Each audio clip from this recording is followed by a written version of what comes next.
Pharmaceutics அப்படிங்கிற சப்ஜெக்ட்டுக்கு கீழே Pharmaceutical Incompatibility 4th யூனிட்டான Pharmaceutical Incompatibility பார்க்க போகிறோம். அதில் Physical Incompatibilityனா என்னென்னு பார்க்க போகிறோம். ஃபஸ்ட்டு Incompatibility என்னென்னா, ரெண்டு பர்சன் இருக்கிறாங்க, ரெண்டு பேருக்கு நடுவில் ஒத்து போகலை. இன்கம்பேட்டபிலிட்டி அப்படின்னா ஒத்து போகாமே அப்படிங்கிறது பொருள். அந்த ரெண்டு பேருக்கு நடுவில் ஒத்து போகலை அப்படின்னு சொன்னோம்னா, இவர் இருக்கிற இடத்துல அவர் இருக்க மாட்டார், அவர் இருக்கிற இடத்துல இவர் இருக்க மாட்டார்.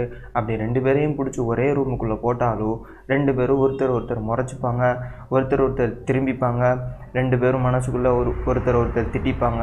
இப்படியெல்லாம் நடக்கும்ல, இதுதான் இன்கம்பேட்டபிலிட்டி. இது பர்சனுக்கு நடுவில் நடக்கக்கூடிய இன்கம்பேட்டபிலிட்டி. இதே நம்ம ஃபார்மசூட்டிக்கல் இண்டஸ்ட்ரியில், ஃபார்மசூட்டிக்கல் ஸ்பெல்லிங் தப்புன்னு நினைக்கிறேன். ஃபார்மசூட்டிக்கல் இண்டஸ்ட்ரியில் எப்படி இன்கம்பேட்டபிலிட்டி டெஃபினேஷன் பண்ணுறாங்க அப்படின்னா, ரெண்டு இன்க்ரீடியன்ட் இருக்குது, ரெண்டு சப்ஸ்டன்ஸ் இருக்குது. அது நம்ம ரெண்டையும் சேர்த்து ஒரு ட்ரக் ஃபார்முலேஷனை க்ரியேட் பண்ணணும். அப்படி க்ரியேட் பண்ணும் பொழுது ரெண்டுக்கு நடுவில் நடக்கக்கூடிய, ரெண்டு மட்டும் இல்லை, 3 4 எத்தனை நாளும் ஒன்றுக்கு மேற்பட்ட சப்ஸ்டன்ஸ் ஒன்றா நம்ம சேர்க்கும் பொழுது எல்லாத்துக்கும் நடுவுலையும் இன்ட்ராக்ஷன் ஏற்படும். அப்படி இன்ட்ராக்ஷன் ஏற்பட்டு அதுங்களுடைய கெமிக்கல்லையோ அல்லது ஃபிசிக்கல் ஃபார்ம்லையோ அல்லது அங்கே கொடுக்க வேண்டிய தெரப்பியூட்டிக்கல் ஆக்ஷன்லேயோ ஏதாவது ஒரு மாற்றம் ஏற்பட்டுச்சு அப்படின்னு சொன்னால், அந்த மாற்றமானது நம்ம கிடைக்கக்கூடிய ஃபார்முலேஷனில் உள்ள சேஃப்டி, அதனுடைய எஃபெக்டிவ்னஸ், அதனுடைய அப்பியரன்ஸ், அது மட்டும் இல்லாமல் அதனுடைய ஸ்டெபிலிட்டி, எவ்வளோ நாள் இருக்குது அப்படிங்கக்கூடிய ஸ்டெபிலிட்டி, இது எல்லாத்தையும் மாற்றுச்சு அப்படின்னு சொன்னால் அது ஃபார்மசூட்டிக்கல் இன்கம்பேட்டபிலிட்டி அப்படின்னு சொல்லுவாங்க. இதெல்லாம் ரெண்டு சப்ஸ்டன்ஸ் நடுவில் மட்டும் இல்லை, நம்ம ட்ரக்கு எக்ஸிபியன் இன்ட்ராக்ஷன் இருக்குது, ட்ரக்கு சால்வன்ட் இன்ட்ராக்ஷன் இருக்குது. இப்படி ஒவ்வொரு விதமான ஒவ்வொரு சப்ஸ்டன்ஸுக்கு நடுவுலையும் ஏதாவது ஒரு இன்ட்ராக்ஷன் ஒத்து போகாமல் இருக்கும். அதுதான் இன்கம்பேட்டபிலிட்டி அப்படின்னு சொல்கிறாங்க. இங்கே நம்ம பார்க்கக்கூடியது எத்தனை இன்கம்பேட்டபிலிட்டி இருக்குது அப்படிங்கிறது. Type of incompatibility, physical incompatibility, appearance, colour, இந்த மாதிரி விஷயத்தில் நம்ம யூஸ் பண்ணக்கூடிய ட்ரக்கு ரெண்டும் இன்ட்ராக்ட் ஆகி இன்கம்பேட்டபிலிட்டியை ஏற்படுத்துது. ரெண்டாவது கெமிக்கல் இன்கம்பேட்டபிலிட்டி. கெமிக்கலாக ரியாக்ஷன்லேயோ அல்லது மற்ற கெமிக்கல் சம்மந்தமான விஷயத்தில் இன்கம்பேட்டபிலிட்டி ஏற்படுறது. தெரப்பியூட்டிக்கல் இன்கம்பேட்டபிலிட்டி அப்படிங்கிறது, நம்ம ரெண்டு இன்க்ரீடியண்ட்டை ஃபார்முலேட் பண்ணும் பொழுது அது கரெக்டாக வந்துடும், ஆனால் அதை பாடியில் அட்மினிஸ்ட்ரேஷன் பண்ணும்போது அது ஏதாவது ஒரு சைடு எஃபெக்டையோ அல்லது சரியாக எஃபெக்டிவ்னஸ் அதெல்லாம் இல்லாமல் இருக்குது அப்படின்னு சொன்னோம்னா அது தெரப்பியூட்டிக் இன்கம்பேட்டபிலிட்டி கீழே வரும். ஃபஸ்ட்டு நம்ம ஃபிசிக்கல் இன்கம்பேட்டபிலிட்டி பார்க்க போகிறோம். இது 2 அல்லது 3 அல்லது மோர் இன்க்ரீடியன்ட்ஸ் சேரும் பொழுது ஃபிசிக்கல் சேஞ்சஸ் ஏற்படும். அப்படி ஃபிசிக்கல் சேஞ்சஸ் ஏற்படுறது நம்ம ஃபார்முலேஷனில் அன்அக்செப்டபிள் ப்ராடக்டை நமக்கு தரும். தேவையில்லாத ப்ராடக்ட்ஸையோ அல்லது நம்ம ஃபார்முலேஷனையே தப்பாக போய் க்கான சான்ஸ் இருக்குது ஃபிசிக்கல் சேஞ்சஸ் ஏற்படுறதுனால.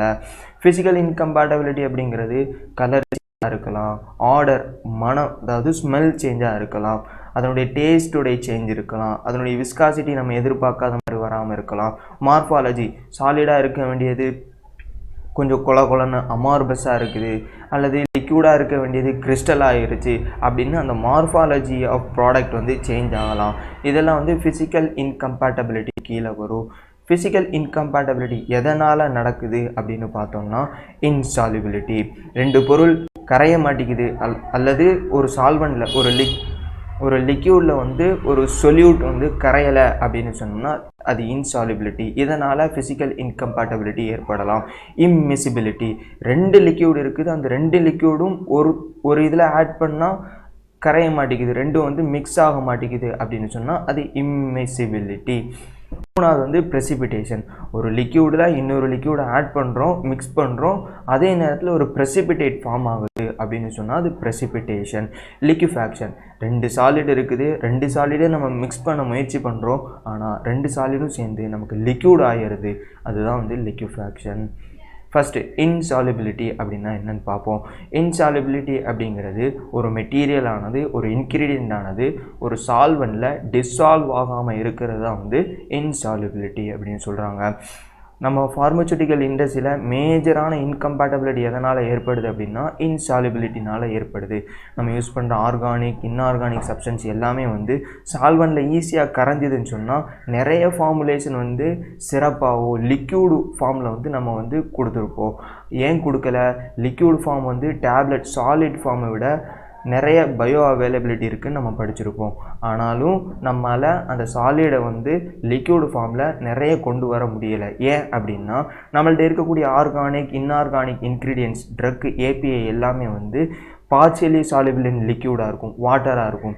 நீ எந்த டேப்லெட் ஏதாவது ஒரு டேப்லெட் கடையில் வாங்கி நல்ல பொடி பண்ணி தண்ணியில் போட்டு மிக்ஸ் பண்ணுங்களேன், அது வந்து மிக்ஸ் ஆகாது, ஆனால் சஸ்பெண்ட் ஆகும். அதாவது அப்படி புழுதி வந்து தண்ணியில் கிளம்புனா எப்படி இருக்கும் அந்த மாதிரி இருக்கும். ஆனால் வந்து எப்படி சுகரு தண்ணியில் போட்டால் நல்லா கரைஞ்சி பியூர் ட்ரூ சொல்யூஷன் ஆகுமோ அந்த மாதிரி ஆகாது. இதுதான் வந்து ஃபார்மசூட்டிக்கல் இண்டஸ்ட்ரியில் உள்ள இன்கம்பேட்டபிலிட்டியில் மேஜர் பங்கு வகிக்கக்கூடியது வந்து insolubility. Substance like chalk powder, acetyl salicylic acid, succinyl sulphathiazole, zinc oxide, calamine இதெல்லாம் வந்து டிஃப்யூசபிள் சாலிட் அப்படின்னு சொல்லுவாங்க. பரவும், தண்ணியில் போட்டோம் அப்படின்னு சொன்னால் இதெல்லாம் வந்து நல்லா பரவும். ஆனால் என்ன, சாலிபிள் ஆகாது, கரையாது அப்படிங்கிறத சொல்கிறாங்க. Example, mixture of prepared chalk. ஒரு சாக் பவுடரை மிக்ஸ் பண்ணி ஒரு சொல்யூஷன் ப்ரிப்பேர் பண்ணுறோம். சாக் பவுடர் 2 கிராம் எடுத்தாச்சு.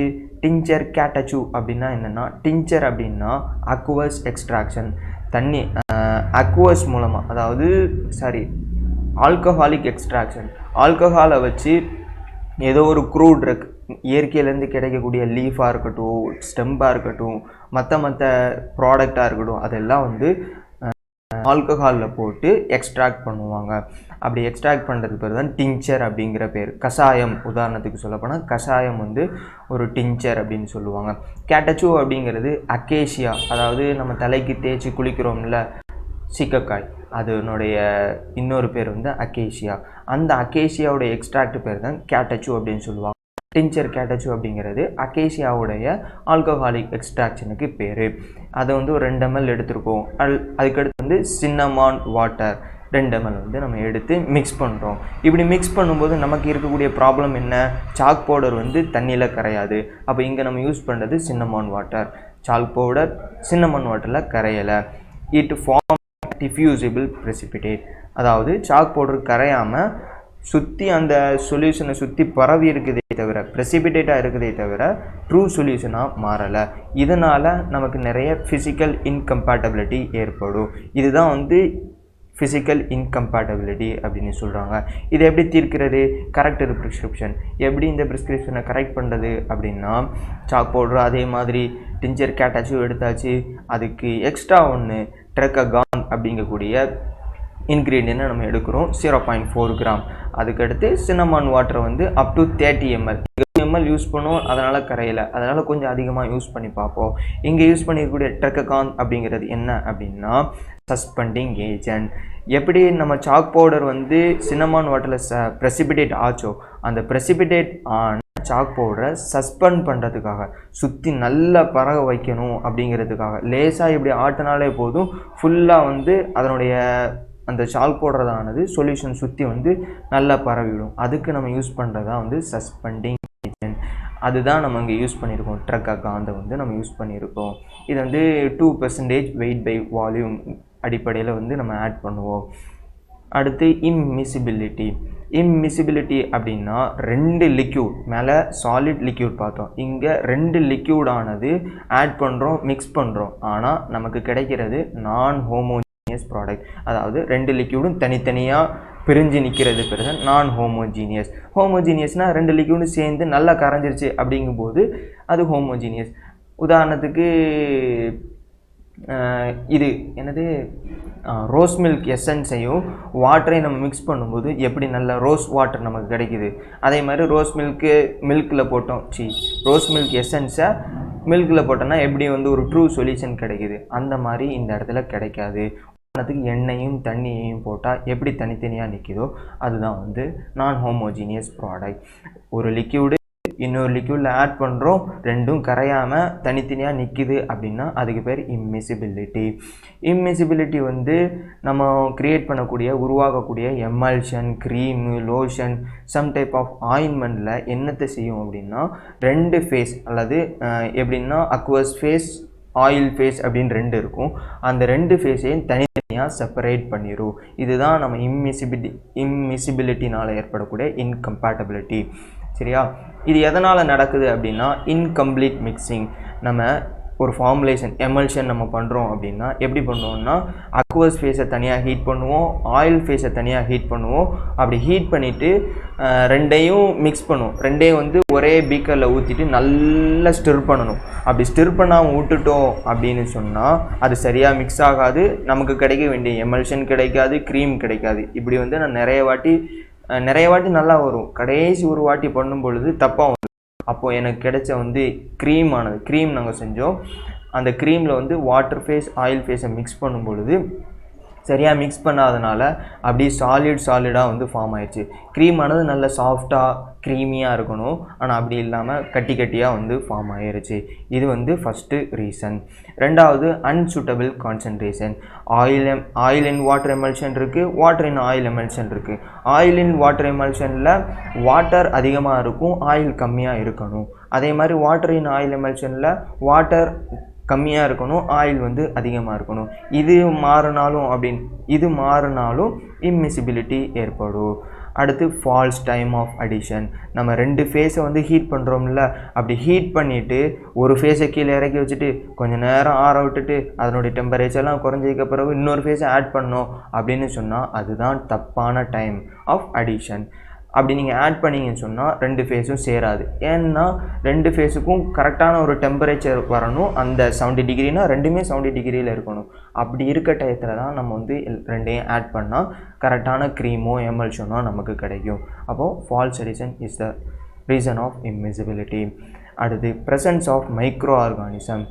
நம்ம ப்ராடக்டில் நம்ம ஃபார்முலேஷனில் மைக்ரோ ஆர்கானிசம் இருந்துச்சுன்னு சொன்னால் micro organism is capability of producing என்சைமை ப்ரொடியூஸ் பண்ணுறதுக்கான கேப்பபிலிட்டி வந்து மைக்ரோ ஆர்கானிசம்க்கு இருக்குது. அந்த என்சைமானது நம்ம எமல்ஷன்லேயோ க்ரீம்லேயோ யூஸ் பண்ணியிருக்கக்கூடிய சர்ஃபாக்டன் அப்படிங்கக்கூடிய ஒரு இன்க்ரீடியண்ட்டை என்ன பண்ணும் அப்படின்னா ஆக்சிடைஸ் பண்ணிடும். இப்படி ஆக்சிடைஸ் பண்ணுறதுனால சர்ஃபாக்டன் என்ன பண்ணும், ஆயிலையும் வாட்டரையும் சேர்த்து பிடிச்சிக்கிட்டு இருக்கும். அப்போது மைக்ரோ ஆர்கானிசம் கொடுக்கக்கூடிய என்சைமானது சர்ஃபாக்டன்ஸை போய் கொன்றும். அப்படி கொல்லும் பொழுது ஆயிலுக்கும் வாட்டருக்கும் இருந்த கனெக்ஷன் வந்து கட் ஆயிரும், 2 ஃபேஸும் தனித்தனியாக பிரிஞ்சிடும். இதனால் நிறைய இன்கம்பேட்டபிலிட்டி ஏற்படுது. Example castor oil emulsion. Castor ஆயிலையும் தண்ணியை மிக்ஸ் பண்ணால் மிக்ஸ் ஆகுமா? மிக்ஸ் ஆகாது, தனித்தனியாக தான் நிற்கும். அப்போ அதுக்கு என்ன பண்ணணும், அது எதனால் ஏற்படுது அப்படின்னா castor oil is invisible in water due to interfacial tension. 2க்கும் நடுவில் இருக்கக்கூடிய டென்ஷன் ஆனது அதிகமாக இருக்கிறதுனால கேஸ்டர் ஆயிலுக்கு ஒரு டென்சிட்டி இருக்கும், வாட்டருக்கு ஒரு டென்சிட்டி இருக்கும். கேஸ்டர் ஆயிலுக்கு அதிகமான டென்சிட்டி இருக்கிறதுனால வாட்டரோட மிக்ஸ் ஆகாமல் அப்படியே முறைச்சிக்கிட்டே 2க்கும் நடுவில் ஒரு டென்ஷன், ஒரு கோவமான ஒரு சிச்சுவேஷன் ஏற்படுது. அந்த சிச்சுவேஷனுக்கு பேர் தான் வந்து இன்டர்ஃபேஷியல் டென்ஷன். 2 ஃபேஸுக்கும் நடுவில் ஒரு கோடு இருக்கும், ஒரு லேயர் மாதிரி இருக்கும். அந்த லேயருக்கு பேர் தான் இன்டர்ஃபேஷியல் டென்ஷன் அப்படின்னு சொல்லுவாங்க. இதனால் இன்கம்பேட்டபிலிட்டி ஏற்படுது. இதை எப்படி தீர்க்கலாம்? 2 பேருக்கு நடுவில் சமாதானம் பேசுகிறதுக்கு ஒரு ஆள் வேணும். Correct prescription. அதே ப்ரிஸ்கிரிப்ஷனில் 2 பேருக்கு நடுவில் ஒரு சமாதானம் பேசுகிறதுக்கு அக்கேஷியா நம்ம யூஸ் பண்ணுறோம். 2% weight by volume யூஸ் பண்ணுறோம். இதுதான் வந்து எமல்சிஃபையிங் ஏஜென்ட் அப்படின்னு சொல்லுவாங்க, சர்ஃபாக்டன் அப்படின்னு சொல்லுவாங்க. Is added to reduce the interfacial tension, thereby promote the emulsification of 2 immiscible liquid. ஆயிலை கூப்பிடுது, வாட்டரை கூப்பிடுது, 2 பேரும் வாங்கப்பா, 2 பேர் கை கோத்துக்கோங்க அப்படின்னு சொல்லி கை கோக்க வைக்கிறது அக்கேஷியா அப்படிங்கக்கூடிய எமல்சிஃபையிங் ஏஜென்ட் அல்லது சர்ஃபாக்டன் அப்படின்னு சொல்லுவாங்க. அடுத்து ப்ரெசிபிட்டேஷன் நம்ம மேலே பார்த்த மாதிரி இருக்குத இன்சாலிபிலிட்டியில் அப்படின்னு நீங்கள் நினைக்கலாம். ஆனால் அப்படி இல்லை. இங்கே நம்ம ப்ரெசிபிட்டேஷன் அப்படின்னு மென்ஷன் பண்ணுறது ஒரு லிக்யூடானது ஒரு லிக்யூடுக்குள்ளே கலக்கும் பொழுது மிக்ஸ் ஆயிடுச்சு, ஆனால் ப்ரெசிபிட்டேஷன் ஃபார்ம் ஆகுது. இதுதான் வந்து ப்ரெசிபிட்டேஷனுடைய problem. Resin are insoluble in water. Resin அப்படிங்கக்கூடியது பிளான்ட்லேருந்து கிடைக்கக்கூடிய ஒரு எக்ஸ்ட்ராக்ட் எக்ஸ்ட்ரூட் ஏதோ ஒன்று சொல்லுவாங்க, அந்த வார்த்தை வர மாட்டேங்குது. இந்த பிளான்ட்டில் நம்ம கட் பண்ணோம் அப்படின்னு சொன்னால் அதுலேருந்து ஒரு பிசின்னு மாதிரி வந்து ப்ரௌன் கலரில் ஒயிட் கலரில் ஒவ்வொரு பிளான்ட்டுக்கு தக்குன்னு அது கலர் மாறும். அது அந்த மாதிரி ஒரு இது விஸ்கஸான ஒரு லிக்யூடு வரும். அந்த லிக்யூடை நம்ம போட்டோம் அப்படின்னா கரையாது. சில டிஞ்சர் நம்ம யூஸ் பண்ணுறோம்ல, டிஞ்சர் நம்ம மேலே சொல்லியிருக்கோம் டிஞ்சர்னால் என்னென்னு. அந்த டிஞ்சரானது ரெசின் இருக்கக்கூடியதாக இருந்துச்சுன்னா, நிறைய டிஞ்சர் வந்து க்ரூட் இருக்குலேருந்து நம்ம எடுப்போம், எக்ஸ்ட்ராக்ட் பண்ணுறது தான் வந்து டிஞ்சர் அப்படின்னு சொல்லுவாங்க. அப்படி க்ரூட் இருக்கு நேச்சுரல் இதுலேருந்து எடுக்கும்போது அதில் ரெசின்ஸு, குளோரோஃபில்ஸு இதெல்லாம் இருக்கும். இதெல்லாம் வந்து நம்ம வாட்டரில் ஆட் பண்ணும்போது தான் தெரியும் ப்ரெசிபிடேட்டாக ஃபார்ம் ஆகியிருக்கும். ஓகே, இதனால தான் வந்து ப்ரெசிபிட்டேஷன் உருவாகுது. இது ஒரு incompatibility, physical incompatibility. Example, benzoin lotion. Benzoin அப்படின்னா கற்பூரம் நினைக்கிறேன். பென்சோயினுடைய எக்ஸ்ட்ராக்ட் எடுக்கிறோம், டிஞ்சர் எடுக்கிறோம், 5 கிராம் எடுத்துகிட்டு 10 ml rose water up to 100 ml இதெல்லாம் ஆட் பண்ணோம் அப்படின்னு சொன்னால் மிக்ஸ் ஆகுமா? ஆகும். ஆனால் என்ன? ப்ரெசிபிடேட் ஃபார்ம் ஆகும். Tincture of benzoin contains resins which form precipitate in aqueous medium. Aqueous மீடியத்தில் பென்சோயினுடைய டிஞ்சர் வந்து ரெசினை வந்து ப்ரெசிபிடேட் ஆகும். ரெசின் டிஞ்சரில் இருக்கிறதுனால ப்ரெசிபிடேட் ஃபார்ம் ஆகுது. இதுக்கு என்ன பண்ணலாம்? கரெக்டாக ப்ரிஸ்கிரிப்ஷன். பென்சோயின் லோஷனில் எல்லாத்தையும் ஆட் பண்ணிவிட்டு ஒரே ஒரு விஷயந்தான் பண்ணுறோம், அடிஷன் வித் ஒய்ஜார் ஸ்டெர்ரிங். நம்ம மேலே நம்ம சொன்ன மாதிரி நல்லா ஸ்டெர் பண்ணோம் அப்படின்னு சொன்னோம்னா நமக்கு நல்ல ப்ராடக்ட் கிடைக்கும் அப்படின்னு சொல்லி எமல்ஷனில் பார்த்தோம். அதே மாதிரி நம்ம இங்கே டிஞ்சரை வந்து வாட்டரில், ரோஸ் வாட்டர்லையோ அக்வஸ் மீடியத்தில் நம்ம ஆட் பண்ணும் பொழுது ரேபிட் ஸ்டிரிங் பண்ணோம் அப்படின்னு சொன்னால் ப்ரெசிபிடேட் ஃபார்ம் ஆகிருக்கும். அந்த ப்ரெசிபிடேட் ஆனது கொலாய்டல் டிஸ்பர்ஷனாக ஆயிரும். எப்படி பால் வந்து ஒரு கொலாய்டல் டிஸ்பர்ஷன் அப்படின்னு சொல்லுவாங்க. அது ட்ரூ சொல்யூஷன் கிடையாது. தண்ணியில் சுகரை ஆட் பண்ணி கண்ணாடி பாட்டிலில் போட்டு பார்த்தோம் அப்படின்னு சொன்னால் அந்த பக்கம் உள்ளது தெரியும். ஆனால் அதே பாலை பார்த்தோம் அப்படின்னு சொன்னோம்னா அந்த பக்கம், அந்த கிளாஸ் பாட்டிலேருந்து அந்த பக்கம் உள்ளது தெரியாது. அது பேர் தான் கொலாய்டல் டிஸ்பர்ஷன் அப்படின்னு சொல்லுவாங்க. அப்போது இங்கே ப்ரெசிபிடேட் ஃபார்ம் ஆகிருச்சு, அதுக்கு நம்ம எக்ஸ்ட்ரா எதையும் ஆட் பண்ண தேவையில்லை. ஒய்ஜார் ஸ்டிரிங் நல்லா கலக்கணும் அப்படின்னு சொன்னோம்னா அந்த சொல்யூஷனாவது ஒரு கொலாய்டல் டிஸ்பர்ஷன் சொல்யூஷனாக மாறிடும். இப்படி பண்ணுறதுனால பென்சோயின் லோஷன் கரெக்டான மாதிரி ஆச்சு, நம்ம எதையும் ஆட் பண்ண வேண்டியதும் இல்லை, இன்கம்பேட்டபிலிட்டியும் போயிருச்சு. Thank you for your attention. ரொம்ப எனர்ஜெட்டிக்காக பேசிட்டேன்னு நினைக்கிறேன். இந்த வீடியோ உங்களுக்கு பிடிச்சிருந்துச்சுன்னா லைக் பண்ணுங்கள். அப்படி ஏதாவது டவுட் இருந்துச்சுன்னா கமெண்ட் பண்ணுங்கள். யாருக்கா இது தேவைப்பட்டுச்சுன்னு சொன்னோம்னா ஷேர் பண்ணுங்கள்.